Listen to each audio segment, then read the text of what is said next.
পূর্ব বর্ধমানের আউশগ্রাম ১ ব্লকের বিল্লগ্রাম গ্রাম পঞ্চায়েতের বেলারি তাঁতপুকুর এলাকার বজ্রপাতে মৃত জনমজুরের পরিবারের হাতে সরকারি অনুদানের ২ লক্ষ টাকা চেক তুলে দিলেন আউশগ্রাম বিধানসভার বিধায়ক অভেদানন্দ ঠান্ডার। সঙ্গে ছিলেন আউশগ্রাম ১ ব্লকের বিডিও কামরুল ইসলাম, পঞ্চায়েত সমিতির সভাপতি তাপস চ্যাটার্জি, স্থানীয় গ্রাম পঞ্চায়েত প্রধান কিশোর রায়চৌধুরী সহ অন্যান্যরা। উল্লেখ্য, গত বৃহস্পতিবার আউশগ্রামের দেয়াশা মাঠে ধান রোপণের কাজ করার সময় বজ্রপাতে মৃত্যু হয় ২৫ বছর বয়সী রবিন টুডুর। পরিবারের একমাত্র উপার্জনকারী রবিনের মৃত্যুর পর অসহায় হয়ে পড়ে পরিবারটি।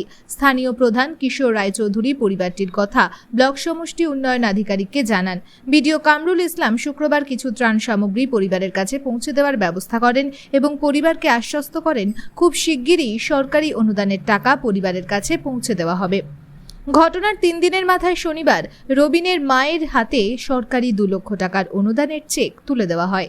দ্রুত সরকারি সাহায্য পেয়ে মুখ্যমন্ত্রী মমতা বন্দ্যোপাধ্যায়কে কৃতজ্ঞতা জানিয়েছেন রবিনের পরিবার।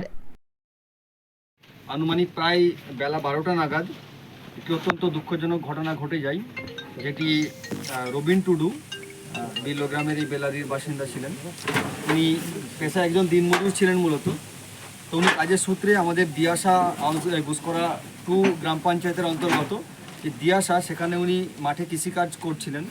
দিনমজুর হিসাবে যেহেতু উনি ছিলেন, কৃষিকাজের সঙ্গে কাজ করছিলেন, কিন্তু ওই দিনই বৃষ্টিপাত এবং তার সঙ্গে বজ্রপাত ঘটে এবং অনেক সংখ্যায় সেদিন বজ্রপাত হয় এবং সেই বজ্রপাতের কারণে উনি মাঠেই মারা যান। তারপরে বডি উনার শনাক্তকরণ করে পুলিশ উদ্ধার করে নিয়ে গিয়ে তারপরে পরবর্তী সময়ে ময়নাতদন্ত করা হয়। এটি একটি অত্যন্ত দুঃখজনক ঘটনা।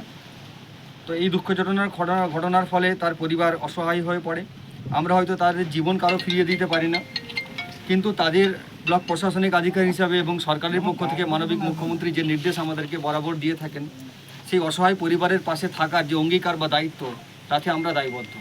তাই আমরা আজকে আমরা সামান্য আর্থিক সাহায্য, যেটা রাজ্য সরকারের পক্ষ থেকে বিপর্যয় মোকাবিলা দপ্তরের পক্ষ থেকে যে 2 লক্ষ টাকার চেক, সেটি ওনার মায়ের হাতে, তার নিকট আত্মীয় হিসাবে তার মায়ের হাতে আমরা দিকে তুলে দেবো।